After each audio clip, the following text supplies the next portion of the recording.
한국 3,500억 달러 갖고 오시죠. 선불로. 그 말이 가져온 충격은 미국을 뒤흔들었습니다. 트럼프 대통령이 꺼낸 전문직 비자 수수료 10만 달러 폭탄은 결국 미국 자신의 발등을 찍었습니다. 오만하게 으스대던 태도가 영원하리라 믿었던 건 착각이었죠.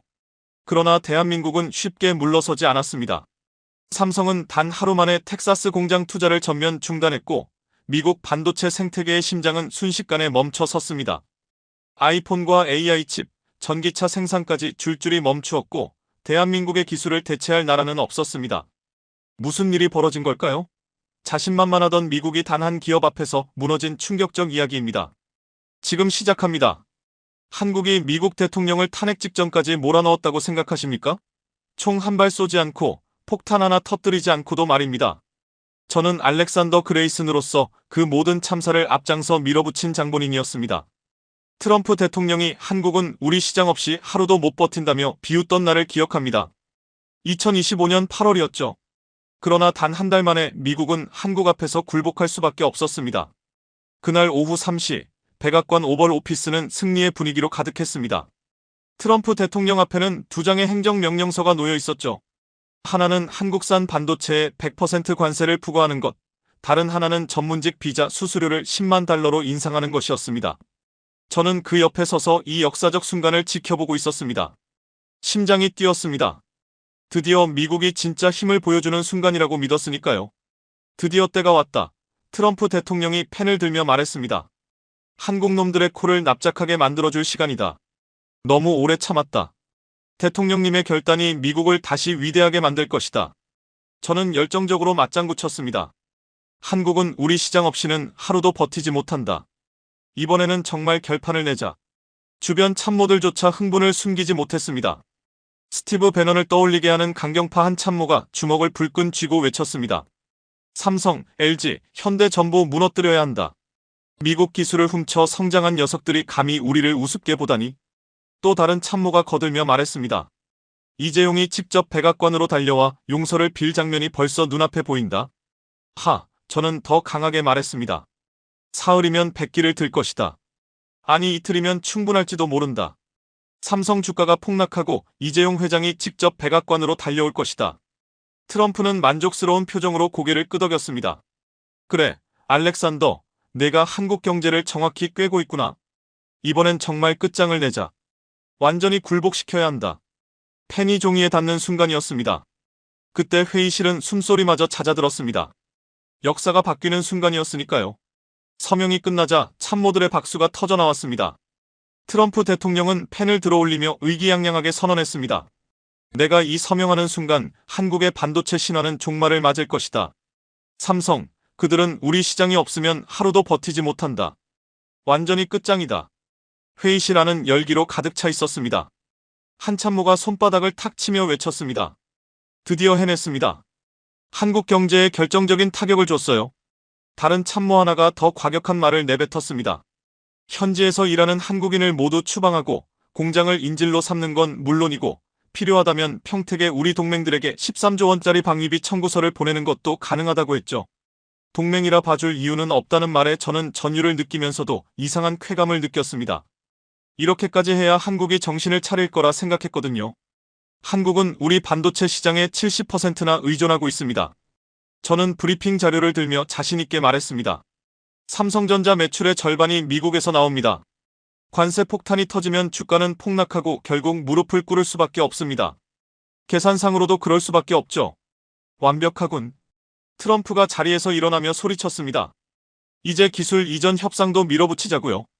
3나노 공정, HBM 메모리, 모든 걸 우리가 가져와야 합니다. 한국이 가진 모든 기술을 말이죠. 저는 더욱 열정적으로 대답했습니다. 이번 기회에 한국을 완전히 굴복시켜야 합니다. 그들의 오만함을 꺾어놓을 절호의 기회입니다. 다시는 미국을 얕보지 못하게 해야죠. 그때 한 참모가 신중히 물었습니다. 정말 한국이 무릎을 꿇을 거라 생각하십니까? 물론입니다. 제가 단호하게 말했습니다. 미국 없는 한국은 존재할 수 없습니다. 우리가 세계 경제의 중심이니까요. 결국 한국은 우리 앞에 굴복할 겁니다. 트럼프가 만족스러운 미소를 지으며 고개를 끄덕였습니다. 알렉산더 말이 맞아. 한국이 감히 미국에 맞설 수 있겠어? 절대 불가능한 일이야. 우리가 누군지 잊은 건가? 회의실에 모두가 자신감에 찬 표정을 지었습니다. 완전한 승리를 확신하는 분위기였죠. 우리는 이미 승리를 믿고 있었습니다. 한국 같은 작은 나라가 미국에 대항할 수 있으리라 생각한 사람은 아무도 없었습니다. 하지만 지금 돌아보면 그때 우리는 치명적인 실수를 하고 있었습니다. 한국의 진짜 힘을 완전히 오판한 겁니다. 그들의 기술이 얼마나 강력한 무기인지, 그 나라가 얼마나 무서운지를 몰랐던 거죠. 사흘이 지나도 한국에서는 아무 반응이 없었습니다. 삼성도 LG도 현대도 완전히 침묵했죠. 저는 그 침묵을 항복의 신호로 받아들였습니다. 백악관의 참모들도 마찬가지였습니다. 알렉산더, 트럼프 대통령이 아침 브리핑에서 웃으며 말했습니다. 한국 놈들이 벌써 꼬리를 내렸어. 아무 말도 못하고 있잖아. 예상대로입니다, 대통령님. 저는 자신있게 대답했습니다. 지금 한국은 내부적으로 혼란에 빠졌을 겁니다. 곧 백기를 들고 나올 거예요. 하지만 일주일이 지나도 한국은 여전히 조용했습니다. 이상했죠? 분명 무언가를 준비하고 있는 것 같았습니다. 그래도 저는 여전히 확신했습니다. 결국엔 굴복할 거라고요. 그런데 어느 날 아침 제 휴대폰이 미친 듯이 울리기 시작했습니다. 월스트리트 저널의 속보 알림이었습니다. 삼성전자가 텍사스 공장 투자를 전면 재검토한다고 발표했을 때 저는 순간적으로 멈춰섰습니다. 무언가 잘못되었다는 직감이 들었죠. 하지만 진짜 충격은 그 다음이었습니다. 블룸버그에서 특종이 터졌거든요. 삼성 평택에 55조 원을 추가 투자해 세계 최대 규모의 반도체 제국을 세운다는 소식이었습니다. 그 헤드라인을 보는 순간 식은땀이 흘렀습니다.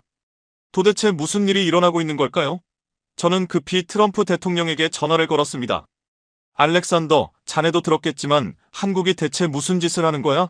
대통령의 목소리에는 혼란이 묻어났습니다. 대통령님, 그건 단순한 허세일 겁니다. 우리를 압박하려는 전략이겠죠. 저는 침착하게 말하려 애썼습니다. 하지만 곧 더 큰 문제가 터졌습니다. 디램 가격이 급등하기 시작한 겁니다. 단 하루 만에 15% 상승했고 이틀 후에는 20%, 일주일 만에 30%까지 치솟았습니다. 저는 경제 담당 보좌관에게 물었습니다. 도대체 무슨 상황입니까? 알렉산더, 큰일입니다. 그의 목소리가 떨렸습니다. DDR4 가격이 3배까지 올랐고 HBM은 구할 수도 없습니다. 제 머릿속이 하얘졌습니다. HBM이 어떤 건지 아십니까? AI 칩의 심장 같은 존재입니다. 그것이 없으면 엔비디아의 최신 칩을 생산할 수조차 없습니다. 그런데 이걸 만드는 회사는 삼성과 하이닉스뿐이었습니다. 바로 그때 백악관 전화가 쏟아지기 시작했습니다. 첫 번째는 팀 쿡이었습니다. 트럼프 대통령님, 아이폰 생산 라인의 40%가 멈출 위기입니다. 메모리 가격이 이렇게 오르면 저희도 감당이 안 됩니다. 이어서 구글 CEO 순다르 피차이가 전화를 걸었습니다. 전 세계 데이터 센터 서버의 70%가 멈출 상황입니다. 디램 없이는 서버가 작동하지 않습니다. 아마존, 마이크로소프트, 메타까지 미국의 빅테크 기업들이 연달아 전화를 걸어왔습니다. 모두 같은 이야기였습니다. 반도체 공급이 끊겼고 생산이 중단되며 손실은 천문학적이라는 겁니다. 그제서야 깨달았습니다. 우리가 얼마나 큰 실수를 저질렀는지를요. 대통령님, 상황이 심각합니다. 제가 급히 보고했습니다. 한국이 반격을 시작했습니다. 반격이라고? 트럼프가 목소리를 높였습니다. 고작 반도체 가격 올린 게 반격이야? 아닙니다, 대통령님. 삼성과 하이닉스는 전 세계 디램 시장의 70%를 장악하고 있습니다. 이들이 공급을 조절하면 우리는 속수무책입니다. 대통령의 얼굴이 굳어졌습니다. 우리가 완전히 잘못 계산했어. 저는 처음으로 인정했습니다. 한국 없이는 미국 기업들이 버틸 수 없습니다. 회의실은 정적에 휩싸였고 참모들의 표정은 충격으로 얼어붙었습니다. 완벽하다고 믿었던 우리의 계획은 불과 열흘 만에 완전히 뒤집혔습니다. 다음날 공개된 평택 공장 영상은 더 큰 충격을 줬습니다. 24시간 내내 불이 꺼지지 않는 공사 현장, 전 세계에서 몰려오는 장비들, 그리고 한국을 다시 위대하게라는 문구가 적힌 현수막까지 마치 우리를 조롱하는 듯 했습니다. 트럼프가 TV를 보며 분노했습니다. 저들이 감히 우리를 이렇게까지 비웃다니. 하지만 분노한다고 해서 세상이 바뀌는 건 아니었습니다. 오히려 모든 것이 더 악화됐죠. 테슬라 주가가 곤두박질 치기 시작했고 엔비디아 역시 마찬가지였습니다. 반도체 없이는 아무것도 할 수 없다는 냉혹한 현실이 드러난 겁니다. 하지만 그때까지만 해도 저는 몰랐습니다. 이것이 한국의 반격이 시작되기 전 단지 예고편에 불과했다는 것을요. 진짜 폭풍은 이제 막 다가오고 있었습니다. 지금까지의 혼란은 앞으로 벌어질 일들에 비하면 작은 진동에 불과했습니다. 반도체 파동이 채 진정되기도 전에 더 큰 충격이 기다리고 있었죠. H1B 비자 수수료 10만 달러 폭탄의 진짜 위력이 드러나기 시작한 겁니다. 대통령님, 큰일입니다. 저는 숨을 헐떡이며 오벌 오피스로 뛰어들었습니다. 현대차가 조지아 투자를 전면 보류한다고 발표했습니다. 트럼프 대통령이 눈을 부릅뜨며 소리쳤습니다. 뭐라고? 현대차가 감히? 네, 대통령님. 저는 떨리는 손으로 보고서를 내밀었습니다. LG에너지솔루션도 마찬가지입니다. 조지아 배터리 공장 건설을 전면 중단한다고 합니다. 사실 저는 이런 사태를 예상하지 못했습니다. 자동차와 배터리는 반도체와는 별개라고 생각했거든요. 하지만 현실은 달랐습니다. CNN에서 현대차 미국 법인장과의 단독 인터뷰가 방송되기 시작했습니다. 저는 TV 앞에서 숨죽이며 그 장면을 지켜봤습니다. 유럽연합의 안정된 틀 안에서는 비자 수수료가 하루아침에 100배 오르는 일은 없습니다. 현대차 법인장이 차분하지만 단호한 목소리로 말했습니다. 우리는 예측 가능하고 신뢰할 수 있는 파트너를 원합니다. 그 말에 제 심장이 덜컥 내려앉았습니다. 완전히 우리를 비꼬는 발언이었죠. 미국의 정치적 리스크가 너무 큽니다. 법인장이 계속해서 말을 이었습니다. 오늘은 비자 수수료지만 내일은 또 어떤 변화가 일어날지 아무도 모릅니다. 기업 운영에는 안정성이 필수적입니다. 트럼프가 TV를 보며 주먹을 꽉 쥐었습니다.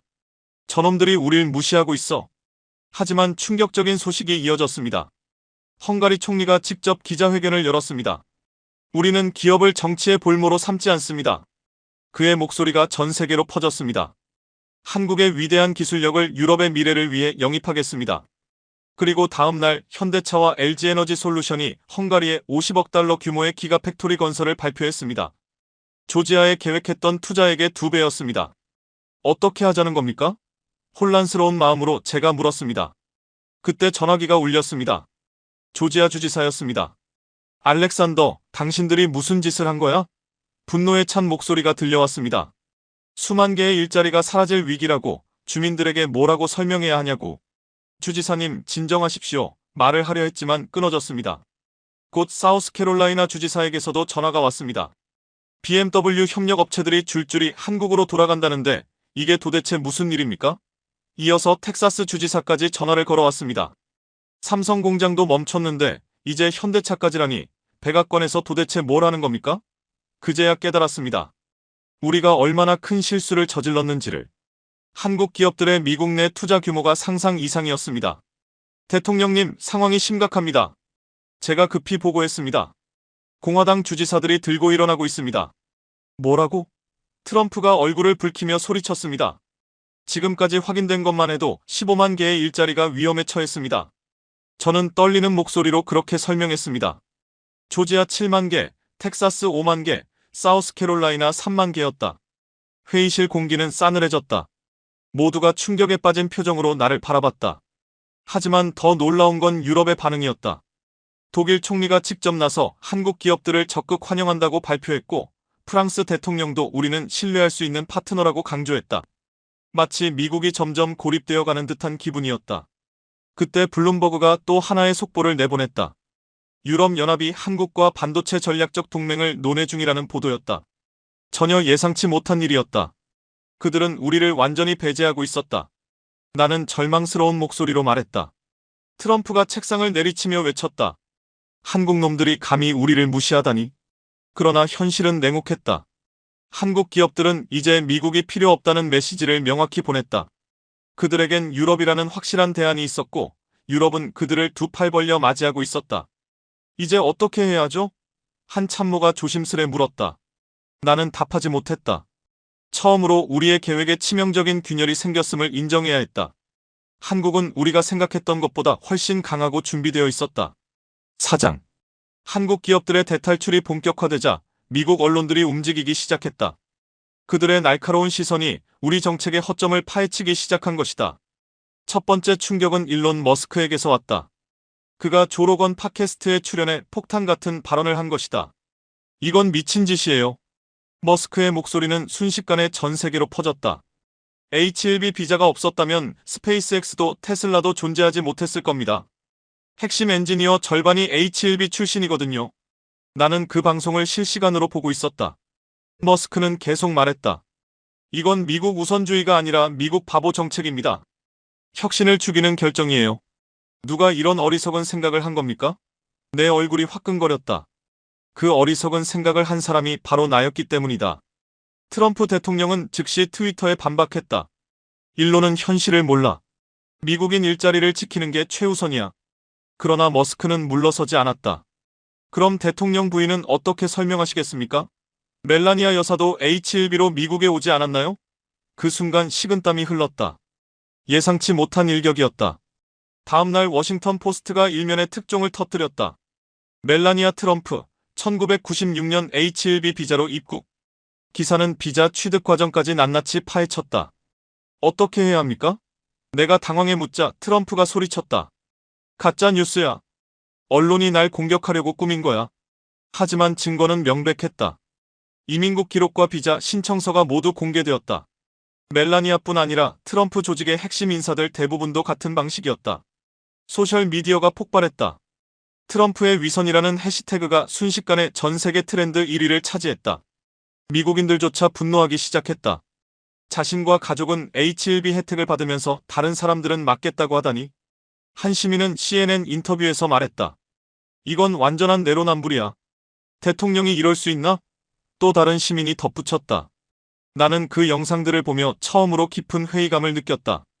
정말 우리가 옳은 길을 가고 있는 걸까? 그런 의문이 들기 시작했다. 더 큰 충격은 실리콘밸리의 반응이었다. 구글, 애플, 마이크로소프트의 CEO들이 공동 성명을 냈다. H1B 비자는 미국 혁신의 생명선이다. 이 정책은 기술 우위를 스스로 버리는 자살행위다. 페이스북 창립자 마크 저커버그도 나섰다. 우리 회사의 핵심 인재 중 30%가 H1B 출신입니다. 그들이 없다면 메타의 미래도 존재하지 않습니다. 내가 확신했던 미국 우선주의는 오히려 미국을 고립시키고 있었습니다. 트럼프는 여전히 고집을 부렸습니다. 그들은 모두 기득권층이야. 진짜 미국인들의 목소리를 들어야 해. 하지만 여론조사 결과는 달랐습니다. 공화당 지지자들 사이에서도 H1B 정책에 대한 지지율이 급격히 떨어지기 시작했습니다. 대통령님, 상황이 심각합니다. 여론조사 결과를 들고 보고드렸습니다. 지지율이 10%나 하락했습니다.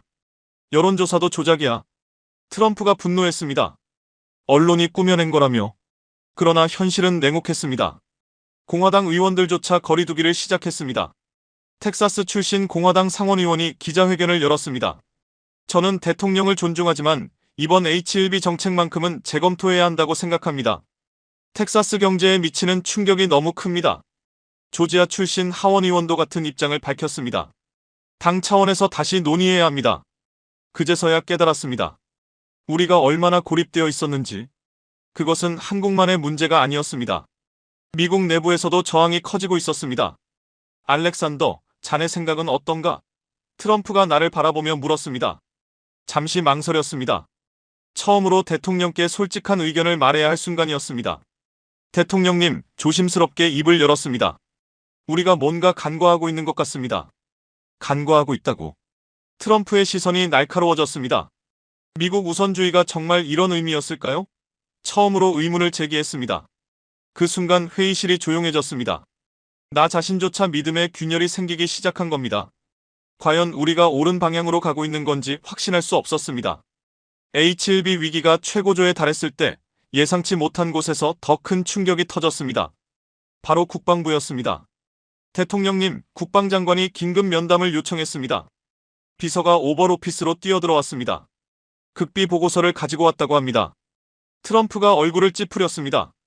국방부가 왜 이래? 전쟁이라도 터진 건가? 나 역시 궁금했습니다.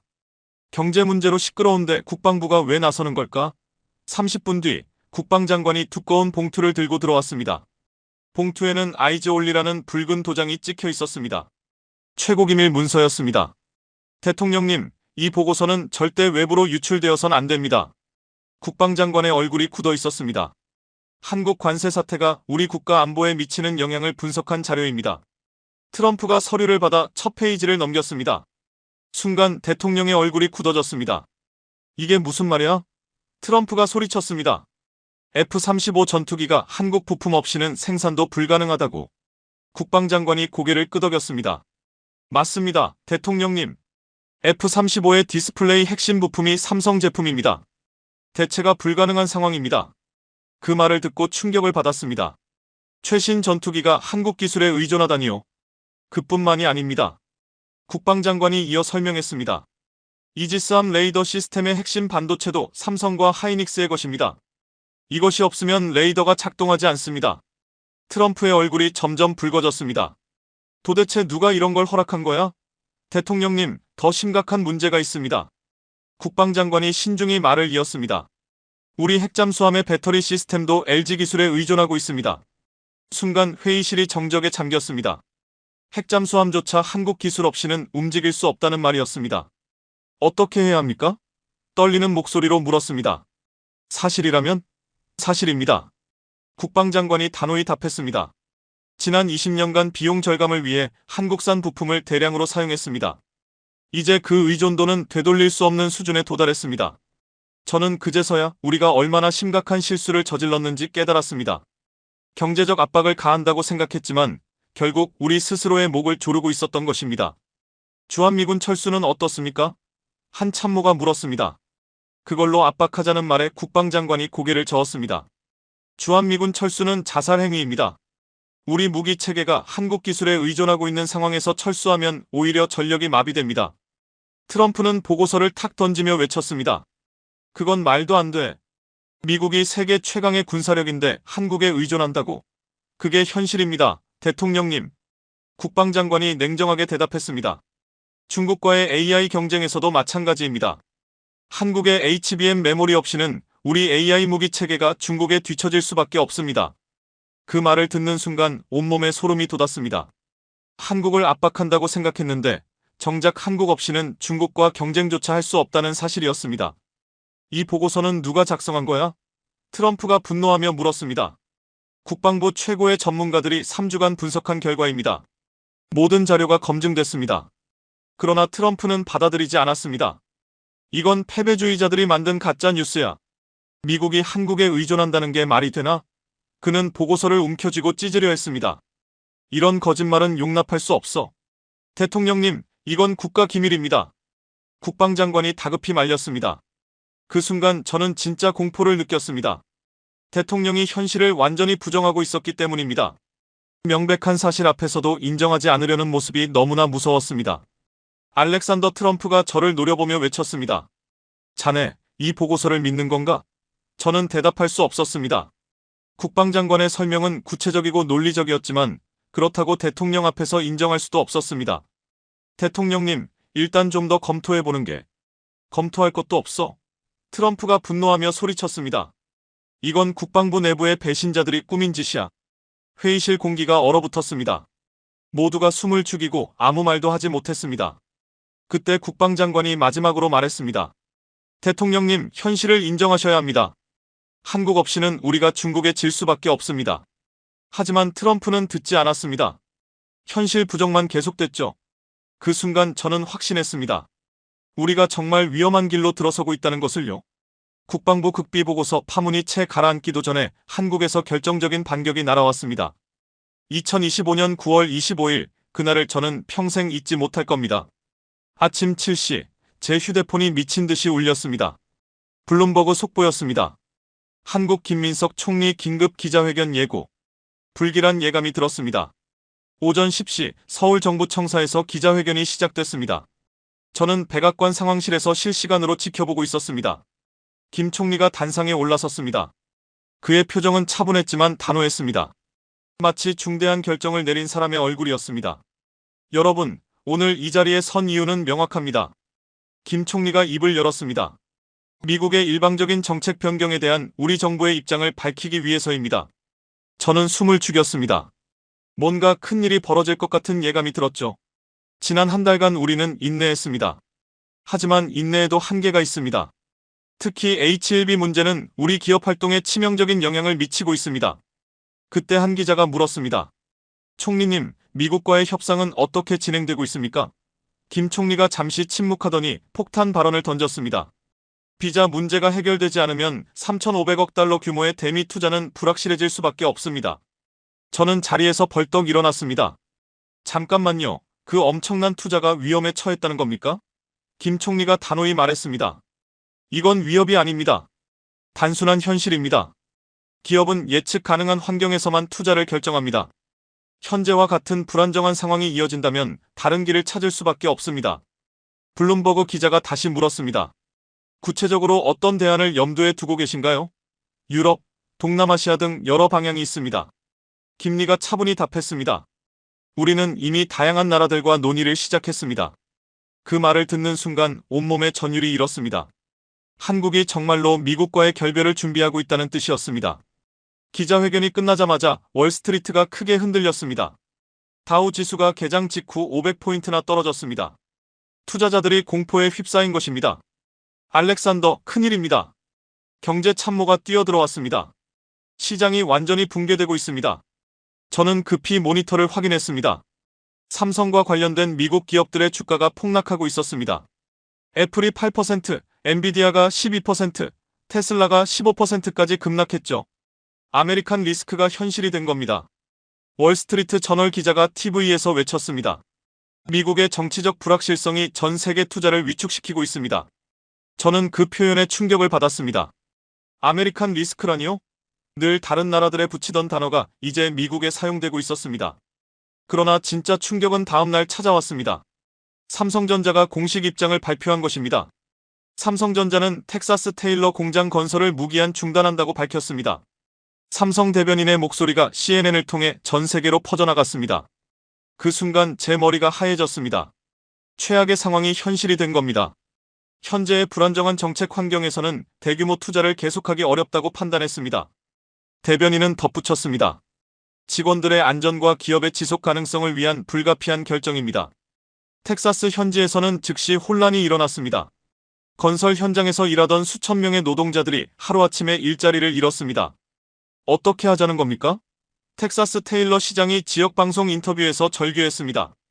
5,000개의 일자리가 단숨에 사라졌습니다. 우리 도시는 이 공장을 위해 모든 걸 쏟아부었는데 현장에서는 시위가 터지기 시작했습니다. 일자리를 돌려달라, 트럼프는 책임져라, 구호가 울려 퍼졌습니다. 저는 그 영상을 보며 가슴이 무너지는 것 같았습니다. 우리가 원한 건 이런 게 아니었는데 말이죠. 트럼프 대통령은 즉시 반박 성명을 냈습니다. 삼성의 결정은 겁쟁이들의 행동이다. 미국 없이는 그들도 버틸 수 없을 것이다. 그러나 시장은 더 이상 트럼프의 말을 믿지 않았습니다. 대신 한국의 발언을 신뢰하기 시작했습니다. 한국은 진심이었습니다. 골드만삭스 애널리스트가 CNBC에서 말했습니다. 그들은 실제로 미국을 떠날 준비가 되어 있었다. 우리가 완전히 판단을 잘못했다. JP모건 역시 비슷한 분석을 내놨습니다. 한국의 기술력과 자본을 과소평가했다. 그들은 더 이상 미국에 의존하지 않는다. 그제야 저는 깨달았습니다.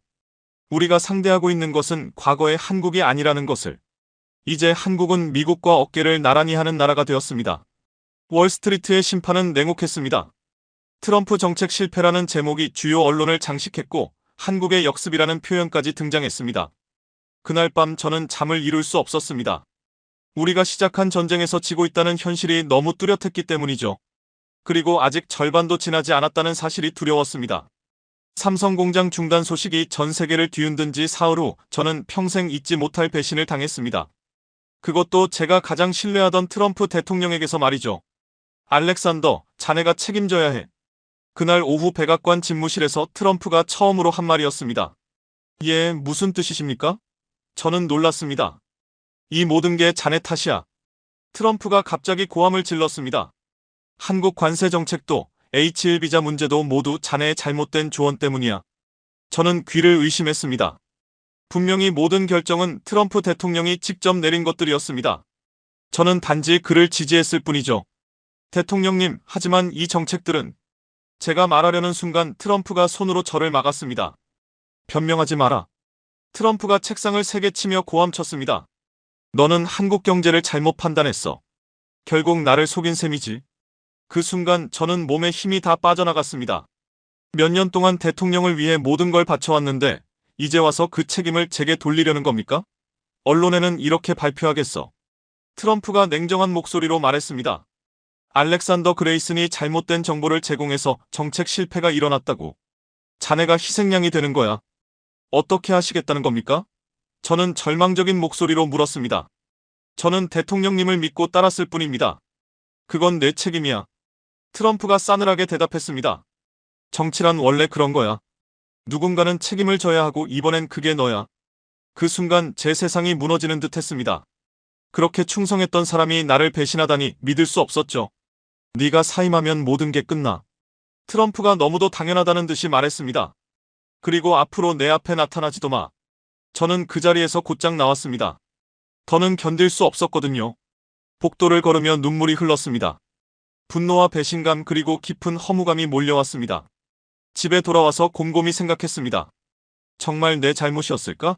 아니면 트럼프가 자신의 실수를 감추기 위해 나를 희생시킨 걸까? 그때 제 머릿속에 국방부의 극비 보고서가 떠올랐습니다. 트럼프가 그 문서를 찢으려 하며 현실을 부정하던 모습이 아직도 생생했습니다. 대통령은 모든 걸 알고 있었다. 저는 낮게 중얼거렸습니다. 위험성을 인지하고도 계속 밀어붙였어. 그 순간 제 마음속에서 결심이 섰습니다. 진실을 밝혀야겠다고. 다음 날 아침 저는 뉴욕타임스의 탐사보도 기자 사라 채에게 익명으로 연락했습니다. 그녀는 백악관 내부 사정의 밝은 기자로 유명했죠. 정말 중요한 정보가 있습니다. 제가 조심스럽게 말했습니다. 하지만 신원이 철저히 보호되어야 합니다. 사라 기자는 곧바로 흥미를 보였습니다. 어떤 정보인가요? 트럼프 대통령이 국가 안보의 위험을 알고도 한국 정책을 강행했다는 증거입니다. 제가 떨리는 목소리로 대답했습니다. 이틀 뒤 저는 워싱턴 DC 외곽의 조용한 카페에서 사라 기자를 만났습니다. 국방부 극비 보고서에 사본과 직접 작성한 메모를 건넸죠. 이게 뭔가요? 사라 기자가 서류를 들여다보며 물었습니다. 국방부에서 대통령에게 올린 비밀 보고서입니다. 제가 설명했습니다. F-35, 이지스함, 핵잠수함 등 모든 핵심 무기 체계가 한국 기술에 의존하고 있다는 내용입니다. 사라 기자의 눈이 커졌습니다. 정말인가요? 이 정도로 심각했다고요? 네, 그런데 대통령은 이 보고서를 보고도 가짜 뉴스라며 찢어버리려 했습니다. 제가 분노를 억누르며 말했습니다. 국가 안보를 정치적 목적에 희생시킨 겁니다. 사라 기자가 메모를 읽더니 놀란 표정을 지었습니다. 여기 대통령의 직접 발언이 다 기록되어 있네요. 네, 모든 회의 내용을 남겼습니다. 제가 대답했습니다.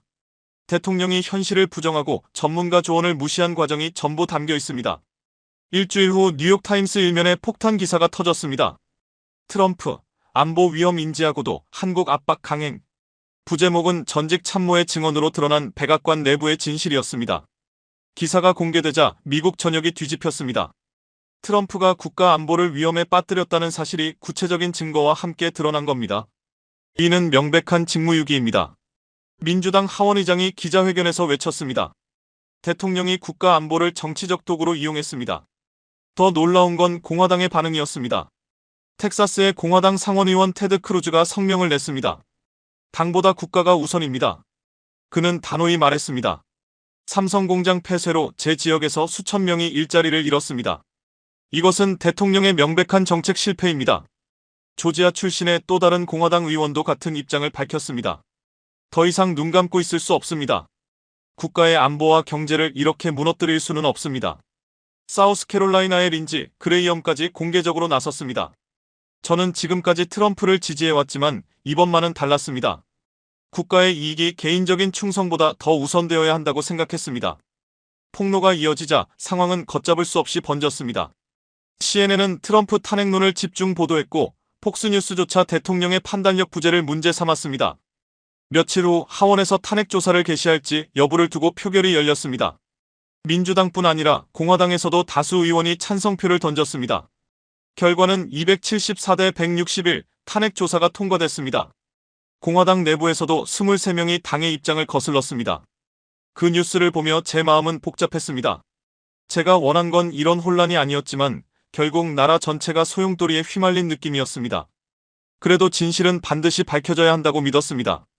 대폭로 이후 미국 정치의 판도가 완전히 뒤집혔습니다. 저는 그 소용돌이의 중심에서 모든 것을 지켜볼 수밖에 없었습니다.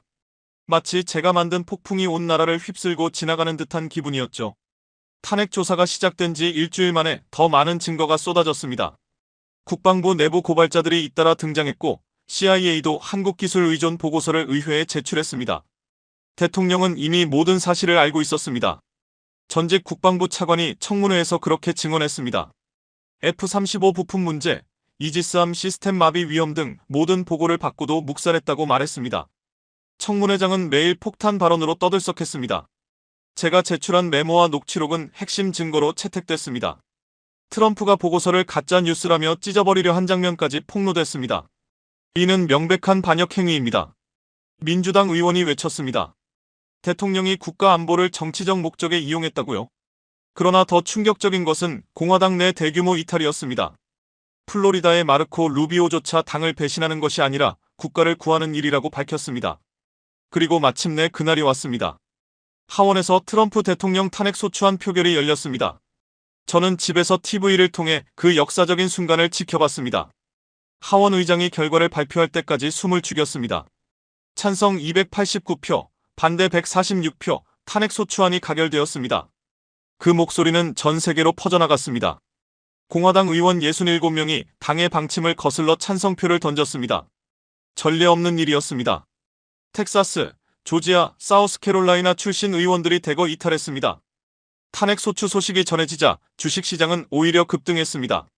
정치적 불확실성이 해소될 것이란 기대 때문이었죠. 다우지수는 하루 만에 800포인트나 뛰었습니다. 그러나 한국의 반응은 더 주목받았습니다. 김민석 총리가 즉시 성명을 내고 미국의 정치적 안정을 기원한다고 밝혔습니다. 그의 말은 예의 바르면서도 깊은 의미를 담고 있었습니다. 한미 관계의 건전한 회복을 위해 노력하겠다는 부분이 특히 강조됐습니다. 그것은 완전히 바뀐 국제구도를 세련되게 표현한 것이었습니다. 이후 상황은 더욱 빠르게 전개됐습니다. 부통령이 직무대행을 맡자 첫 조치로 한국 정책 전면 재검토를 선언했습니다. 한국산 반도체 관세를 즉시 철회한다는 발표가 이어졌고 H-1B 비자 수수료도 원래 수준으로 환원됐습니다. 미국이 사실상 항복을 선언한 순간이었습니다. 그것도 전 세계 앞에서 말이죠. 하지만 한국의 반응은 냉정했습니다. 삼성은 신중히 검토 중이라 했고 LG는 유럽 투자 계획에 변동이 없다고 밝혔습니다. 현대차는 오히려 헝가리 공장 건설을 가속화하겠다고 발표했습니다.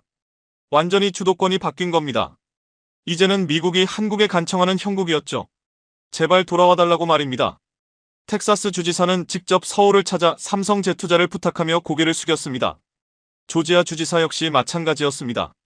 언론들은 이 상황을 굴욕 외교라 불렀습니다. 세계 최강국이 작은 나라 앞에서 무릎을 꿇은 순간이었기 때문입니다. 가장 충격적이었던 것은 국방부의 발표였습니다. 한국과 군사기술 협력을 확대하겠다는 내용이었죠. 완전히 입장이 바뀐 셈이었습니다. 저는 그 뉴스를 보며 복잡한 감정에 휩싸였습니다. 한편으로는 진실이 드러난 것에 안도했지만 다른 한편으로는 미국의 몰락을 지켜보는 것이 너무나도 쓰라렸습니다. 그날 밤 저는 혼자 앉아 지난 몇 달을 되돌아봤습니다. 우리가 얼마나 어리석었는지, 한국을 얼마나 얕봤는지 깊이 깨달았습니다. 우리는 한국을 얕봤다. 저는 그렇게 중얼거렸습니다. 아니, 기술의 무게를 너무 가볍게 여겼다. 펜 끝에서 시작된 오만은 결국 제국의 황혼을 불러왔습니다. TV에서는 한국의 승리를 알리는 뉴스가 연이어 나왔습니다. 평택 공장에서 밤낮 없이 돌아가는 생산라인, 유럽 각국에서 환영받는 한국 기업들, 그리고 한국을 다시 위대하게라는 구호까지 정말 아이러니했습니다. 우리가 미국을 다시 위대하게라고 외쳤지만 결국 더 위대해진 건 한국이었으니까요. 그리고 세계는 깨달았습니다. 저는 혼잣말로 계속 되뇌었습니다. 미국은 한국 없이는 중국의 AI 경쟁에서 승리할 수 없다는 것을, 새로운 시대의 질서는 군사력이 아니라 존중과 기술을 가진 자가 만든다는 것을. 한국은 정말 대단했습니다. 한 발의 총알도 쏘지 않고 한 대의 탱크도 움직이지 않은 채 세계 최강국의 대통령을 무너뜨린 나라, 오직 기술력과 전략적인 침묵만으로 말이죠. 이제 새로운 시대가 열렸습니다. 미국이 한국을 무시하던 시대는 끝났고 이제는 한국을 존중하고 협력을 구하는 시대가 시작된 겁니다. 그날 밤 저는 처음으로 한국이 진정으로 대단한 나라라는 걸 인정했습니다. 그리고 우리가 얼마나 어리석었는지도 뼈저리게 깨달았습니다. 기술이 곧 국력이고 존중이 곧 협력의 기반이라는 것을요. 세상은 변했습니다. 그리고 그 변화의 중심에는 한국이 있었습니다. 여러분, 오늘 이야기는 어떠셨나요? 정말 놀랍지 않으셨나요? 단 한 달 만에 세계 최강국 미국을 완전히 굴복시킨 한국의 실화입니다. 진정한 힘은 군사력이 아니라 기술력에서 비롯된다는 사실, 그리고 상호 존중 없이는 어떤 강대국도 오래가지 못한다는 교훈이죠. 오만은 결국 반드시 대가를 치르게 되어 있습니다. 한국이 보여준 이 놀라운 반전 드라마가 감동적이었다면 좋아요 버튼 꼭 눌러주시고 댓글로 여러분의 생각도 들려주세요. 오늘도 시청해주셔서 감사합니다. 감동방송TV였습니다. 한국이 이미 핵추진 잠수함을 세상에 공개했습니다. 미 해군대학원 명예교수가 생중계에서 이 사실을 한마디 언급하자마자 미국의 전역 분위기가 순식간에 얼어붙었습니다. 핵잠수함 승인 발표가 나온 지 고작 2주밖에 되지 않은 짧은 기간 동안 전 세계가 그제서야 상황의 진실을 깨달았습니다. 한국은 이미 모든 준비를 마친 상태에서 단지 정부의 공식 허가만 기다리고 있었던 것이죠. 무엇보다도 그 잠수함의 실체는 더욱 놀라웠습니다. 이전까지 존재하던 개념을 송두리째 무너뜨린 세계 어디서도 볼 수 없었던 새로운 타입의 무기였습니다. 그러나 이것조차 진짜 모습의 극히 일부에 불과했습니다. 한국이 준비한 핵잠수함 운용 시나리오 때문에 백악관 정책팀은 무려 2주 동안 발표를 미루게 되었습니다. 그리고 드디어 밝혀진 계획의 내용은 어느 누구도 미리 예측할 수 없었던 엄청난 충격이었습니다. 스튜디오에 불이 켜지고 카메라가 돌아가기 시작했습니다. 저는 평소보다 훨씬 긴장한 상태였습니다. 오늘 다룰 이야기가 너무 민감했기 때문이죠. 과연 이걸 밝혀도 괜찮을지 망설임이 마지막까지 머릿속을 떠나지 않았습니다. 하지만 이제는 때가 되었습니다. 미국인들 그리고 전 세계 시청자들도 진실을 알아야 할 권리가 있으니까요. 카메라맨이 손짓으로 신호를 보내며 본격적인 촬영이 시작됐습니다. 진행자가 저를 바라보며 질문을 던졌습니다. 교수님, 올해 미국 안보를 뒤흔든 주요 사건들을 먼저 짚어보겠습니다. 중국, 러시아 여전히 위협이 심각하죠. 저는 침착하게 고개를 끄덕였습니다. 맞습니다. 올해는 정말 숨막히는 한 해였습니다. 러시아는 우크라이나에서 핵무기 사용을 계속해서 위협하고 있고 8월에는 트럼프 대통령이 러시아의 위협에 대응해 핵잠수함 2척을 러시아 쪽으로 이동하겠다고 발표하기도 했습니다. 중국 역시 남중국해에서 인공섬을 지속적으로 만들며 군사기지화하고 있습니다. 정말 위험천만한 상황이네요. 그렇다면 미국은 이러한 압박에 어떤 방식으로 맞서고 있나요? 우리는 크게 두 가지 접근법으로 대응하고 있습니다. 첫 번째는 전통적 방식인 전력 재배치, 동맹 강화, 억제력 유지입니다. 유럽에는 무기를 더 지원하고 아시아에는 최첨단 전투기를 배치하고 있습니다. 특히 우크라이나 전쟁이 3년째 교착 상태로 빠지면서 유럽에서의 방위 부담이 크게 늘어나고 있습니다. 하지만 핵심은 두 번째 대응에 있습니다. 저는 미 해군대학원에서 오랜 시간 국가 안보를 연구해왔습니다. 냉전, 테러와의 전쟁, 아시아 재균형 전략 등 굵직한 전략 변화의 순간을 모두 목격했죠. 그런데 올해는 미국 안보사의 길이 남을 해가 될 듯합니다. 미국이 바로 그 두 번째 대응으로 사상 초유의 전략적 결정을 내렸으니까요. 진행자가 궁금한 표정으로 다시 물었습니다. 어떤 결정인지 설명해 주실 수 있을까요? 저는 조용히 서류를 넘기며 답했습니다. 그동안 미국이 취해온 모든 안보 정책은 본질적으로 방어적인 성격이었습니다. 적을 막고 동맹을 보호하며 현상을 유지하는 전략이었죠. 그런데 올해 미국은 완전히 새로운 카드를 꺼내 들었습니다. 기존에는 미국 주도 억제 전략을 주로 활용했는데 미국이 앞장서고 동맹국들이 따라가는 구조였습니다. 그런데 이번에는 그동안 주목받지 못했던 동맹국에게 매우 파격적인 권한을 넘겼습니다. 진행자는 궁금함을 감추지 못하고 몸을 앞으로 내밀었어요. 특이한 권한이라고 하셨는데 정확히 어떤 의미인지 말씀해 주실 수 있나요? 최근 트럼프 대통령이 SNS에 올린 내용이 떠오르네요. 바로 한국의 핵추진 잠수함 건조를 공식적으로 승인했다는 그 이야기죠. 진행자는 그제서야 기억이 났다는 듯 고개를 들어 확인하더라고요. 아, 그 소식 말씀하시는 거군요. 벌써 2주 정도 지난 것 같아요. 맞아요. 2주가 조금 넘었죠. 진행자는 곧장 질문을 던졌습니다.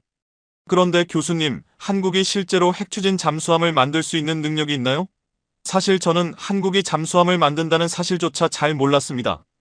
이건 한국을 무시해서가 아니라 제 솔직한 무지였죠.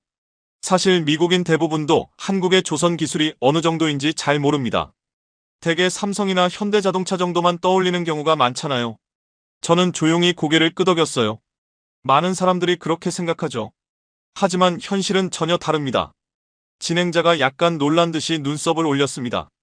완전히 반대라니 무슨 뜻인가요? 저는 잠시 숨을 고르고 확신에 찬 목소리로 말했어요. 한국은 이미 핵잠수함을 대외적으로 선보인 적이 있습니다. 진행자는 믿기 힘들다는 듯 다시 한번 물었습니다. 잠깐만요. 한국이 핵추진 잠수함을 이미 공개했다는 부분이 이해가 잘 안 가는데요. 승인받은 지 불과 2주밖에 안 됐잖아요. 저는 한 번 더 호흡을 가다듬고 설명을 이어갔습니다. 그 말은 지금에서야 공개했다는 의미가 아닙니다. 한국은 이미 6개월 전에 그 사실을 알렸습니다. 진행자는 점점 더 놀란 얼굴로 되물었어요. 6개월 전이라니요. 그런데 교수님, 한국이 핵잠수함을 만들 수 있는 권한도 최근에 겨우 얻은 것 아니었나요? 그렇다면 어떻게 6개월 전에 그걸 내놓을 수 있었죠? 저는 바로 고개를 끄덕였습니다. 바로 그 부분이 관건입니다. 진행자는 재촉하듯 물었습니다. 그게 정확히 무슨 말씀이세요? 한국에는 부산이라는 도시가 있어요. 마이애미처럼 대표적인 해양 도시라고 보면 됩니다. 조선업이 활발한 대규모 항구 도시죠. 올해 5월 바로 그 부산에서 국제해양방 위산업전이 개최되었습니다. 그리고 그 행사에는 미 해군 고위 인사들도 공식적으로 참석했죠. 진행자는 놀라운 표정을 지었습니다. 한국에서 그런 대형 행사가 열린다는 건가요? 네, 맞아요. 아시아에서 가장 큰 해양방산 박람회였죠. 전 세계 해군들이 한데 모인 자리였습니다. 여기서 중요한 점은 그 행사에서 한국 조선 기업인 한화오션이 매우 독특한 이름의 잠수함 모델을 공개했다는 것입니다. 저는 잠시 말을 멈추고 진행자를 바라봤어요. 이름이 무려 단 한 줄 미래형 잠수함이었습니다. 진행자는 웃음을 터뜨렸습니다. 그런 건 단순한 컨셉 모델 아니었나요? 자동차 업계에서도 컨셉카가 많이 나오니까요. 다들 그렇게 생각했다고 하더군요. 저 역시 처음엔 별다른 의미가 없는 줄 알았습니다. 하지만 외형을 본 순간 업계 전문가들은 모두 한 목소리로 말했죠. 저는 손끝으로 책상을 두드리며 천천히 말을 이었습니다. 이건 누가 봐도 핵추진 잠수함의 모습을 하고 있었어요. 진행자는 잠시 멈칫했어요. 모두가 그렇게 봤다고요? 그렇죠. 선체는 완전히 고속선형이었습니다. 물방울처럼 둥근 형태가 아니라 길게 뻗은 날렵한 디자인이었죠. 그 구조는 기존의 디젤 잠수함에서는 절대 볼 수 없는 모습입니다. 바로 전형적인 핵잠수함의 특징이죠. 진행자가 고개를 갸웃거리며 물었어요. 근데 왜 그게 그렇게 크게 다뤄지지 않았던 걸까요? 만약 허가 없이 핵잠수함을 개발했다면 언론에서 이미 난리가 났을 텐데요. 저는 차분하게 말을 이어갔습니다. 그 당시 전 세계 어느 전문가도 한국이 조만간 핵잠 추진을 공식적으로 허가받을 거라고는 상상조차 못했어요. 미국이 허락해줄 확률이 사실상 0에 가까웠기 때문입니다. 왜 그렇게들 확신했냐고요? 핵추진 잠수함 기술은 미국 입장에서 가장 민감하게 지키는 국가 기밀이거든요. 영국이랑 호주 정도만 특별히 기술을 넘겨받았을 뿐이에요. 한국에까지 줄이라고는 아무도 예측하지 못했던 겁니다. 진행자는 고개를 끄덕였죠. 그래서 겉보기엔 핵잠 같아 보여도 그걸 실제 핵잠이라고 단정 지을 수 없었던 이유가 바로 그거예요. 모두가 외형만 보면 핵잠과 비슷하다는 건 알았지만 진짜로 한국이 그런 권한을 받게 되리라곤 아무도 예상하지 못했거든요. 그래서 그냥 미래 전략을 보여주는 컨셉 정도로 여겼던 거죠. 그럼 전문가들도 제대로 알아채지 못했다는 말인가요? 저는 씁쓸하게 미소 지었습니다. 속았다기보단 현실을 인정하지 못한 거죠. 진행자는 천천히 숨을 내쉬었어요. 결국 모두가 보고도 아무도 믿지 않은 셈이네요. 맞아요. 그래서 한국이 6개월 전에 이미 핵잠의 형태를 세상에 내놨지만 그날 현장에서는 아무도 그걸 이미 완성된 핵잠의 증거로 보지 않았던 겁니다. 진행자는 못 이긴 척 고개를 끄덕였습니다. 그럼 한국이 6개월 전에 이미 핵추진 잠수함을 비슷하게라도 공개했다는 말씀이신가요? 저는 바로잡듯 단호하게 말했죠. 아니에요. 저는 그저 비슷하다고 한 적 없습니다. 그건 본질적으로 핵잠이었어요. 진행자는 숨을 들이마셨어요. 그렇다면 한국은 승인을 받기 전부터 모든 준비를 다 해놓은 셈입니까? 저는 조용히 대답했어요. 네, 한국은 허가를 기다린 게 아니라 허가를 예측하고 미리 행동한 겁니다. 진행자는 손에 든 종이를 만지작거리며 물었어요. 교수님, 그런데 그 미래형 잠수함 모델이 진짜 핵추진 잠수함이라는 정확한 증거는 뭔가요? 단순히 외형이 비슷하다는 것만으로 설명이 충분하지 않잖아요. 혹시 실제로는 그냥 좀 더 강해 보이도록 만든 컨셉 모델 아니었나요? 이번에 한국이 핵잠수함 승인을 받았다는 소식을 듣고 저는 가장 먼저 그 미래형 잠수함 얘기가 떠올랐어요. 바로 이게 전형적인 한국 스타일 시나리오라고 생각했습니다. 진행자가 고개를 살짝 기울였어요. 한국 스타일 시나리오라니 무슨 뜻이죠? 한국은 늘 이런 식으로 준비해왔습니다. 예전 미사일 사거리와 탄두 중량 제한이 풀리자마자 곧장 차세대 미사일을 공개한 것처럼 이번에도 한국은 미리 준비한 핵잠수함을 드러낸 거라고 봤죠. 그럼 교수님은 처음부터 뭔가 의심하셨던 건가요? 저는 고개를 끄덕였습니다. 그리고 전시회 이후 발표된 산업동향 보고서, 미 해군 기술팀의 분석, 그리고 한국 방산 업체들의 자료를 꼼꼼히 검토한 결과 제 생각이 확신으로 바뀌었습니다. 구체적으로 어떤 점에서 근거가 있었던 건가요? 처음부터 설계 구조가 기존의 재래식 잠수함 범주를 넘어서는 수준이었어요. 이 점들을 하나씩 살펴보면 왜 이 모델이 핵잠을 염두에 두고 만들어졌는지 분명해집니다. 진행자는 어깨를 으쓱하며 말했어요. 제가 잠수함 쪽은 잘 몰라서 쉽게 설명해 주시면 좋겠어요. 첫 번째로는 크기부터 말씀드릴 수 있겠네요. 미 해군 기술진은 이 모델의 배수량을 약 7.000톤으로 추산했습니다. 사회자가 곧바로 물었죠. 7.000톤이면 크다는 건가요? 저는 잠깐 멈춘 뒤에 답했습니다. 정말 큰 규모입니다. 우리가 흔히 접하는 재래식 잠수함은 대개 2.000톤에서 3.000톤 수준이거든요. 7.000톤은 그 2배를 훌쩍 넘는 셈이죠. 문제는 이 정도 크기를 재래식 방식으로 운용하려고 하면 물리적 한계에 직면한다는 것입니다. 물리적 한계라니요? 이른바 배터리의 함정이라는 현상이죠. 잠수함이 커지면 물의 저항도 함께 커지기 때문에 훨씬 더 많은 배터리가 요구됩니다. 7.000톤짜리를 움직이려면 3.000톤급보다 몇 배는 더 많은 배터리가 필요하죠. 사회자가 고개를 끄덕이며 기다렸습니다. 그런데 이때부터 악순환이 시작됩니다. 더 많은 배터리를 실으려면 선체를 키워야 하고 선체가 커질수록 더 많은 전기가 필요해지죠. 전기가 부족하면 또다시 배터리를 추가해야 하고요. 결국 잠수함 내부가 원통형 배터리로 가득 차서 무기나 승조원이 들어갈 공간조차 사라지는 비효율의 극한에 도달하게 됩니다. 아, 그러면 7.000톤급은 애초에 핵추진이 아니고서는 불가능하다는 이야기네요. 정확히 그렇습니다. 그래서 전 세계의 7.000톤급 잠수함은 모두 핵추진 방식이에요. 사회자가 다시 물었습니다. 그런데 교수님, 잠수함도 종류가 여러 가지일 텐데요. 어떤 형태든 상관없는 것 아닌가요? 그게 핵잠수함인지 재래식인지 구별하는 기준이 있나요? 저는 기다렸다는 듯 답했습니다. 아주 좋은 질문이에요. 두 번째는 바로 선체 구조입니다. 사실 선체의 형태만 봐도 잠수함의 용도를 명확하게 알 수 있거든요. 재래식 잠수함은 배터리로 구동되기 때문에 에너지 효율이 가장 중요합니다.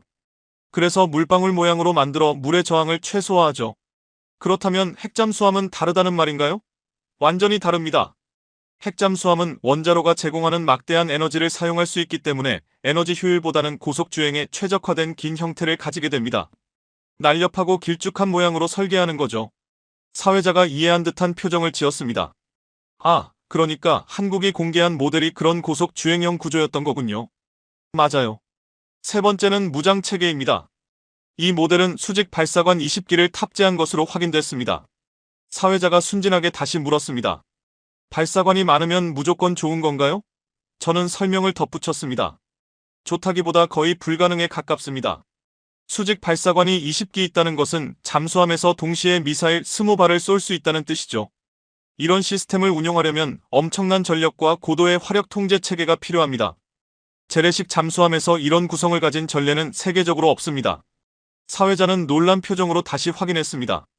그럼 이것도 핵잠수함이라는 근거가 되는 거군요. 맞습니다. 마지막은 추진기 방식입니다. 이 모델은 린 구동 펌프 제트라는 독특한 방식을 채택했어요. 사회자가 고개를 끄덕이며 물었습니다. 그건 어떤 방식인가요? 쉽게 설명하자면 기존 프로펠러보다 훨씬 더 조용하고 효율적인 추진 시스템이죠. 하지만 이런 추진기를 작동하려면 원자로 수준의 막대한 전력이 필수입니다. 공개된 7.000톤급 모델에 이런 추진기가 들어가려면 반드시 원자로가 필요하다는 결론이죠. 사회자는 고개를 끄덕였습니다. 결국 배수량, 선체 형태, 무장, 추진 방식 모든 면에서 이 모델이 재래식 잠수함일 수 없다는 사실이 명확해지는 셈이네요. 정확히 맞아요. 단 한 가지 예외도 없이 모든 단서가 핵추진 플랫폼임을 가리키고 있었습니다. 사실 더 인상적인 건 한국이 공개한 이 핵잠수함에 현재 세계 최고 수준의 잠수함에 들어가는 첨단 기술이 모두 탑재되어 있다는 사실이죠. 진행자가 흥미롭게 몸을 앞으로 내밀었어요. 360도 전방위 감시가 가능한 디지털 잠망경, 인공지능 기반 전투 지휘 체계, 무인 잠수정 연동 기능까지 모두 탑재되어 있죠. 마치 F1 레이싱카의 풀옵션 버전을 보는 듯한 느낌이었어요. 진행자는 놀라움을 감추지 못했어요. 결국 진짜 완성형 핵잠수함을 만들겠다는 거군요. 저는 단호하게 대답했습니다. 한국은 그동안 핵잠수함이 없었던 데 대한 아쉬움과 열망을 담아 세계 최고 수준의 기술력을 집대성한 새로운 세대의 핵잠수함을 만들어낸 겁니다. 스튜디오가 잠시 조용해졌어요. 진행자는 방금까지 들은 이야기만으로도 상당한 충격을 받은 눈치였습니다. 바로 그때 저는 천천히 자세를 바로잡으며 조심스럽게 말을 꺼냈어요. 이 부분은 어디까지나 저의 개인적인 견해임을 미리 밝힙니다. 어떤 의견인지 궁금하다는 눈빛이었어요. 저는 잠깐 숨을 고르고 이어 말했습니다. 사실 한국이 목표로 하는 것은 단순히 핵잠수함을 넘어선 새로운 무기체계입니다. 그렇다면 교수님 말씀은 앞으로 한국이 공개할 잠수함이 지금까지와는 전혀 다른 방향으로 발전할 수 있다는 뜻인가요? 저는 분명하게 대답했어요. 만약 한국형 핵잠수함이 완성된다면 한국은 미국과 동등한 전략국가의 지위를 갖추게 될 겁니다. 한국이 미국의 위협이 될 수 있다는 말인가요? 그럴 일은 절대 없습니다. 한국과 미국은 매우 강력한 동맹 관계죠. 제가 말하고 싶은 핵심은 한국이 선택할 수 있는 전략적 옵션 자체가 미국과 맞먹는 수준에 이른다는 점입니다. 군사력 판도가 달라질 수 있다는 이야기죠. 잠시만요. 핵잠수함이 그렇게까지 강력한 무기인가요? 핵미사일이랑은 다르잖아요. 한국이 노리는 건 전형적인 핵잠수함이 아닙니다. 그렇다면 어떤 잠수함인가요? 전 세계 군사 전문가들이 모두 주목하는 시나리오가 하나 있습니다. 한국은 기존 방식의 핵잠이 아니라 완전히 새로운 콘셉트의 핵추진 잠수함을 개발하려 하고 있습니다. 소음이 거의 없는 차세대 스텔스 플랫폼을 목표로 삼고 있죠. 소음이 제로에 가깝다고요? 정말 그런 게 가능한가요? 저는 조용히 고개를 끄덕였어요. 충분히 실현 가능합니다. 한국의 기술력이 있기 때문이죠. 현재 미국을 포함한 모든 핵잠수함은 원자로에서 발생한 열로 증기를 만들고 그 증기로 터빈을 돌려 움직입니다. 문제는 터빈과 펌프, 냉각장치에서 발생하는 심각한 기계 소음입니다. 결국 은밀성이 떨어진다는 얘기죠. 맞아요. 핵잠수함의 가장 큰 약점이 바로 소음이었습니다. 잠시만요. 그렇다면 한국만이 가진 독자적인 기술이 있다는 말씀이신가요? 저는 중요한 이야기에 도달했다는 표정으로 대답했어요. 한국은 이미 재래식 잠수함 분야에서 세계 최고 수준의 수소 연료전지 잠수함을 운용하고 있습니다. 조용하고 장시간 작전이 가능하죠. 하지만 그건 재래식 잠수함 이야기 아닌가요? 핵잠수함에는 적용할 수 없지 않나요? 그래서 한국이 소형 모듈 원자로 개발에 나선 겁니다. 맞아요. 소형 모듈 원자로입니다. 한국의 원전 기술은 세계 정상급이죠. 소형 모듈 원자로 기술도 세계 최상위권이고요. 세계 최초로 소형 모듈 원자로 표준 설계 인가를 받아냈고 4세대 원자로 연구 역시 글로벌 선두를 달리고 있습니다. 그렇다면 한국이 꿈꾸는 것은 바로 4세대 소형 모듈 원자로로 수소를 직접 생산하고 그 수소로 연료전지를 구동하는 잠수함을 만드는 일입니다. 그게 정말 실현 가능합니까? 가능합니다. 한국의 기술력이면 충분하죠. 저는 비유를 들어 설명했습니다. 미국의 핵잠수함은 연료로 열을 만들고 증기를 이용해 터빈을 돌리는 내연기관차와 비슷한 구조입니다. 반면 한국이 목표로 하는 건 소형 모듈 원자로가 자체적으로 연료전지를 충전하는 자가 발전형 전기차에 가까운 잠수함이죠. 잠시만요. 교수님, 내연기관차와 전기차는 완전히 다른 영역 아닌가요?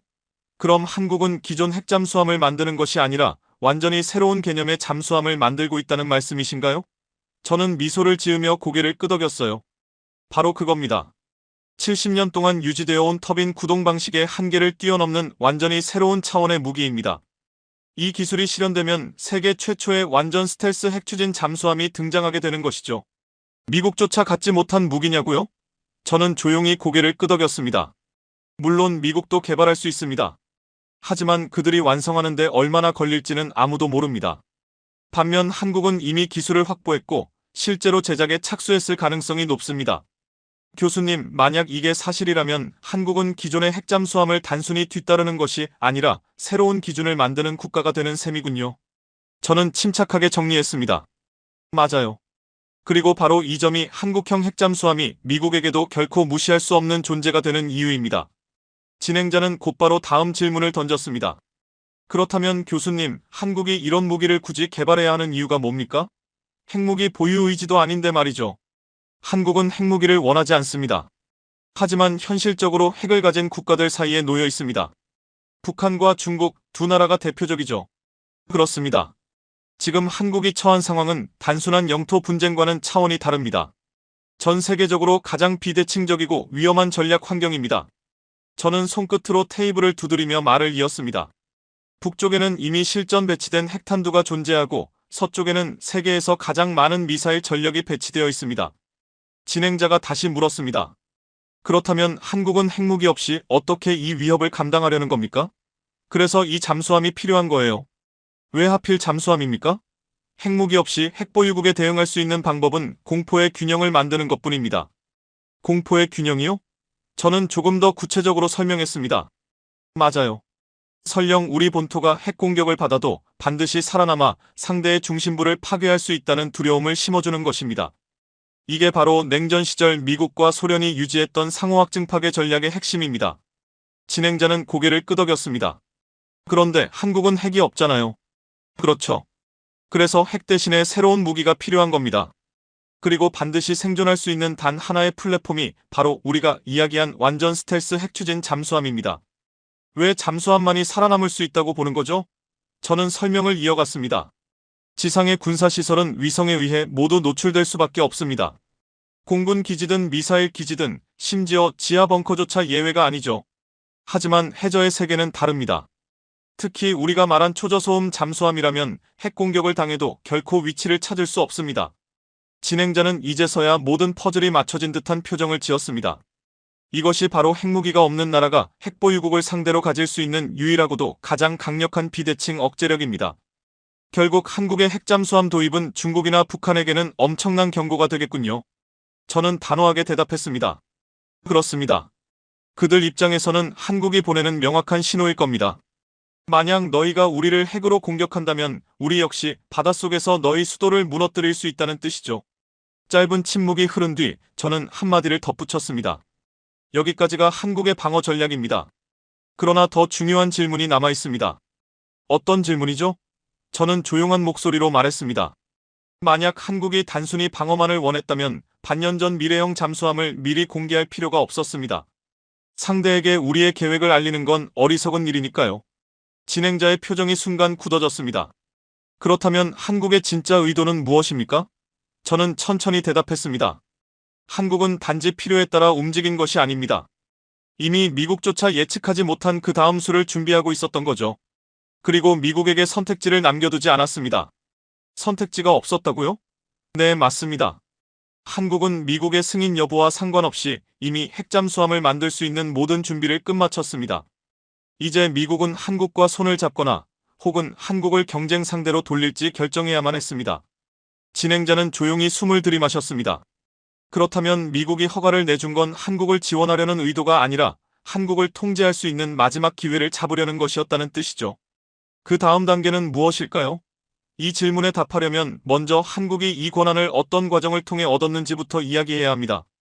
그리고 저는 아주 조심스럽게 말을 덧붙였습니다. 수많은 동맹국 중에서 왜 미국이 오직 한국만을 선택할 수밖에 없었는지 궁금하지 않으신가요? 지금 언급하신 그 이유에 대해 교수님이 설명해 주실 수 있을까요? 저는 숨을 크게 들이켰습니다. 이제부터가 진짜 본론입니다. 저는 깊이 숨을 들이마셨습니다. 이건 대부분의 미국인들이 잘 모르는 이야기입니다. 스튜디오 안이 한순간에 조용해졌습니다. 먼저 일본에 대해 말씀드리겠습니다. 저는 차분하게 설명을 시작했습니다. 미국은 예전에 일본에게 사용후핵연료 재처리 권한을 부여한 적이 있습니다. 비핵 국가 중에서는 유일한 사례였죠. 진행자가 반응했습니다. 그럼 일본이 한국보다 훨씬 앞서 있었던 거네요. 저는 고개를 단호하게 저었습니다. 권한은 있었지만 기술이 전혀 없었습니다. 저는 서류 위를 손끝으로 두드리며 말했습니다. 일본은 30년 동안 로카쇼무라 재처리 시설을 건설하려 했지만 27번이나 기한을 연기했습니다. 기술적인 난관을 해결하지 못했기 때문이죠. 진행자는 놀란 듯 물었습니다. 아직도 완공이 안 된 거냐고요? 네. 지금도 완공하지 못했습니다. 일본은 허락은 받았지만 실제로 만들 수 없는 나라라는 사실이 이미 미국 내부에서 분명해졌어요. 그래서 미국은 일본에게 핵잠에 필요한 연료 사이클을 맡길 수 없었습니다. 진행자가 다른 국가에 대해 물었습니다. 그럼 호주나 다른 동맹국들은 어떤가요? 저는 고개를 끄덕였습니다. 호주는 이미 미국산 핵잠수함을 도입하기로 했습니다. 하지만 호주의 경우 미국산 핵잠수함을 도입하는 동시에 자체 핵잠수함 건조에 30년이 걸리는 장기 계획을 세웠습니다. 그것도 미국이 기술을 단계적으로 이전하는 방식이죠. 30년씩이나 걸린다고요? 맞습니다. 호주는 기술 기반이 부족해서 처음부터 차근차근 배워야 합니다. 대만 역시 생산 기반 자체가 부족합니다. 진행자가 본격적으로 궁금해하며 물었습니다. 그렇다면 한국은 어떻게 달랐던 건가요? 저는 짧게 답했습니다. 한국은 완전히 반대였습니다. 저는 차근차근 설명을 이어갔습니다. 권한은 없었지만 기술은 이미 모두 갖추고 있었고 실제로 실전 배치된 기술까지 있었습니다. 한국은 지난 20년간 미국과 함께 사용 후행연료 공정 기술을 공동 연구했고 소형 모듈 원자로, 차세대 고속로, 그리고 세계 최고 수준의 연료전지 잠수함 기술을 쌓아왔습니다. 진행자는 이해한다는 표정이었습니다. 그러니까 한국은 허가만 없었을 뿐 실제로는 이미 만들 수 있는 상태였다는 거군요. 저는 확실하게 답했습니다. 네. 한국은 허가만 없었지 능력은 이미 완성된 나라였습니다. 그럼 미국이 한국을 선택한 결정적인 이유는 뭔가요? 저는 손가락을 들어 올렸습니다. 바로 속도입니다. 중국이 핵잠수함과 항공모함을 빠르게 늘리면서 미국의 동아시아 전략은 결국 시간과의 싸움이 됐기 때문이죠. 저는 조용히 결론을 내렸습니다. 그래서 남은 선택지는 단 하나였습니다. 세계에서 유일하게 핵잠을 운영할 기술력, 조선 능력, 그리고 속도를 모두 갖춘 동맹국이기 때문입니다. 저는 다시 낮은 목소리로 이야기했습니다. 미국이 한국에게 권한을 준 게 아닙니다. 이미 모든 준비를 마친 한국에게 미국이 승인만 해준 셈이죠. 진행자가 깨달은 듯 물었습니다. 그럼 미국이 주도한 게 아니라 한국이 상황을 만든 거란 말씀이신가요? 맞습니다. 여기서 더 놀라운 사실이 있습니다. 진행자는 긴장하며 물었습니다. 더 있다고요? 저는 잠시 침묵하다가 말했습니다. 한국은 단순히 핵잠 준비만 끝낸 게 아니라 핵잠의 핵심 기술까지 확보하고 있었습니다. 진행자는 숨을 삼키며 되물었습니다. 아까 말씀하신 그 다음 단계인가요? 저는 숨을 고르고 답했습니다. 네. 바로 그 점이 미국이 지금 가장 우려하는 부분입니다. 교수님, 그렇다면 핵잠의 기술이라는 게 정확히 무슨 뜻인가요? 핵잠보다 더 앞선 무기가 있다는 건가요? 맞아요. 그리고 솔직히 말하면 그 기술 때문에 미국 내부에서도 논쟁이 매우 컸습니다. 저는 서류를 넘기지 않고 화면을 바라보며 설명을 계속했습니다. 대부분의 나라들은 핵추진 잠수함을 최종 목표로 삼습니다. 하지만 한국은 다릅니다. 진행자가 놀라며 물었습니다. 그렇다면 한국은 핵잠수함을 어떻게 바라보고 있나요? 한국은 핵잠수함을 최종 목표가 아니라 그 다음 단계 기술을 위한 기반으로 인식하고 있습니다. 진행자는 여전히 이해하지 못한 표정이었어요. 잠수함으로 뭘 더 할 수 있다는 거죠? 저는 천천히 손을 들어 공중에 그림을 그렸습니다. 바닷속은 아직 아무도 완전히 지배하지 못한 공간입니다. 그리고 한국은 그 영역에서 새로운 주도권을 세우려는 움직임을 보이고 있습니다. 미국이 가장 신경 쓰는 분야는 바로 해저 전력망과 해저 감시 기술입니다. 진행자는 아예 메모를 멈추고 귀 기울였습니다. 해저 전력망이요? 네, 한국은 원래 세계 최고 수준의 해저 케이블과 해저 전력 시스템을 갖춘 나라입니다. 원자력, 조선, 에너지, 통신 기술이 모두 결합되어 있죠. 저는 한마디를 더했습니다. 핵잠수함은 그 모든 기술을 바닷속에서 실제로 적용해 볼 수 있는 출발점입니다. 진행자는 뭔가 깨달은 듯한 표정이었어요. 그럼 핵잠수함은 단순한 무기가 아니라 한국의 해저 인프라를 관리하는 중심이 된다는 뜻인가요? 맞아요. 저는 잠시 말을 멈췄다가 더 구체적으로 설명했습니다. 상상해보세요. 한국의 핵잠수함이 동해와 서해, 남해는 물론 태평양 깊은 곳까지 해저 전력 시설을 설치하고 운영하는 모습을요. 진행자는 점점 더 몰입하기 시작했어요. 이 핵잠수함들은 단순한 무기가 아니라 움직이는 해저 발전소이자 데이터 허브가 되는 겁니다. 소형 모듈 원자로에서 생산된 전력으로 해저 케이블을 충전하고 동시에 전 세계 해저 통신망을 감시하고 조종할 수 있게 되는 거죠. 미국은 그 점을 가장 두려워했습니다. 진행자가 놀라서 다시 물었습니다. 왜죠? 그 이유는 전 세계 데이터의 95% 이상이 해저 케이블을 통해 이동하기 때문입니다. 저는 조용히 이어 말했어요. 한국의 조선 능력, 원자력 발전 기술, 그리고 해저 전력 시스템이 결합되면 바닷속 인터넷과 전력 군사 통신을 누가 지키는지가 완전히 달라집니다. 그게 어떻게 가능합니까? 저는 차분히 설명을 이어갔어요. 한국이 개발한 소형 모듈 원자로는 기존보다 훨씬 작고 안전하면서 강력한 성능을 자랑합니다. 이걸 핵잠수함에 탑재하면 그 잠수함은 수십 년 동안 연료 보충 없이 해저에서 임무를 수행할 수 있습니다. 수십 년 동안이요. 네, 그리고 그 시간 동안 이 잠수함은 꾸준히 해저 인프라를 구축하고 관리하게 됩니다. 해저 케이블 유지 보수, 전력 공급, 데이터 모니터링, 심지어 새로운 해저 설비 건설까지 모두 가능해집니다. 진행자는 상상이 잘 안 된다는 듯 물었습니다. 그렇다면 한국이 바닷속 전체를 관리하게 된다는 의미인가요? 정확히 맞습니다. 그리고 이건 단순한 상상이 아니라 현실에 가까워지고 있습니다. 한국은 이미 그 관련 기술들을 실제로 실험하고 있었죠.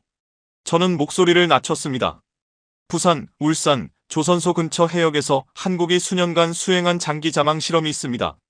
공식적으로는 전통식 잠수함 성능 실험이라고 했지만 실제로는 해저 전력 시스템과 잠수함 기술의 연동성을 확인하는 실험이었어요. 그 실험이 비밀리에 이루어진 건가요? 비밀은 아니었습니다. 하지만 진짜 의도를 아는 사람은 많지 않았죠. 미국도 최근 들어서야 그 실험의 본질을 이해하게 됐습니다. 저는 설명을 이어갔습니다. 한국의 계획은 이렇습니다. 핵잠수함들이 동아시아 주요 해역의 해저 전력 네트워크를 구축하고 그 네트워크를 통해 실시간으로 해저의 모든 움직임을 감시하는 겁니다. 그렇다면 중국이나 북한의 잠수함 활동도 전부 파악할 수 있다는 건가요? 그뿐 아니라 해저 케이블을 통해 흐르는 모든 데이터도 모니터링할 수 있습니다. 중국과 러시아의 통신, 북한의 해외 연결, 심지어 일본의 군사통신까지 모두 실시간으로 감시가 가능해지는 거죠. 진행자는 아예 말을 잃었습니다. 그건 잠수함 그 이상의 이야기네요. 맞습니다. 그래서 제가 핵잠의 기술이라고 강조한 이유가 바로 그것입니다. 저는 마지막으로 가장 중요한 부분을 이야기했습니다. 이 시스템이 완성되면 한국은 사실상 동아시아 바다 전체를 지배하게 됩니다. 어느 나라의 잠수함이 어디로 이동하는지, 어떤 정보가 어디로 전송되는지, 심지어 해저 자원이 어디에 매장되어 있는지까지 모든 것을 실시간으로 파악할 수 있습니다. 그렇다면 결국 한국이 해양의 주도권을 쥐게 된다는 이야기인가요? 미국이 가장 두려워했던 부분이 바로 여기였습니다.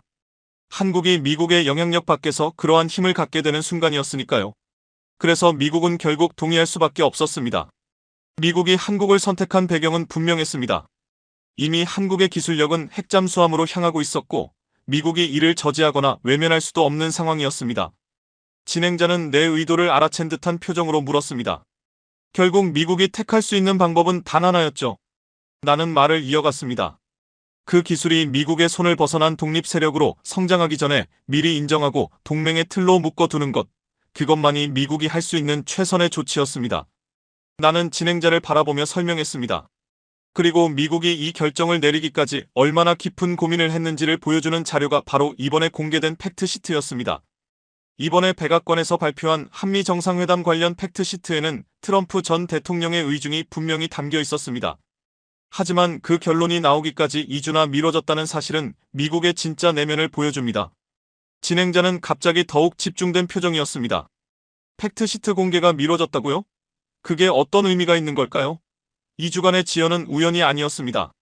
내부적으로 심각한 이견이 있었던 것이죠. 미국 내에서 팩트시트의 어느 수준까지 정보를 공개할 것인가를 두고 상당한 논쟁이 있었습니다. 진행자는 몸을 앞으로 숙이며 질문했습니다. 어떤 논란이 있었나요? 미국이 팩트시트에서 가장 예민하게 바라본 부분은 우라늄 농축과 사용 후 핵연료 처리 부분이었습니다. 미국 내부에서는 최소한의 통제 수단으로 핵잠수함 연료를 자체적으로 확보하지 못하게 막아야 한다는 주장이 팽팽하게 맞섰던 것입니다. 그런데 실제로 공개된 팩트시트를 보면 미국은 한국이 평화적인 목적으로 우라늄 농축과 사용 후 핵연료 재처리를 진행할 수 있도록 지원한다고 명확하게 밝혔습니다. 진행자는 놀란 얼굴로 질문했습니다. 그렇다면 미국이 통제권을 내려놓은 셈인가요? 나는 본질을 언급했습니다. 백악관 관계자에 따르면 이 결정은 온전히 트럼프 대통령 본인의 결단이었다고 합니다. 트럼프가 직접 결정했다는 건가요? 맞아요. 트럼프는 미국의 군사적 이익 강화를 위해 한국의 권한을 확대해준 셈이었죠. 그리고 백악관 관계자는 이렇게 덧붙였습니다. 나는 잠시 멈췄다가 말을 이었습니다. 이제는 오히려 미국이 한국과의 관계가 계속 유지되길 바랄 수밖에 없는 입장이 됐다는 것이죠. 진행자는 충격을 받은 듯한 표정으로 말했습니다. 결국 미국이 한국을 필요로 하는 입장이 되었다는 말씀이신가요? 나는 다시 한번 호흡을 가다듬으며 답했습니다. 네, 정확히 그렇습니다. 그게 바로 이번 팩트시트의 본질적 의미입니다.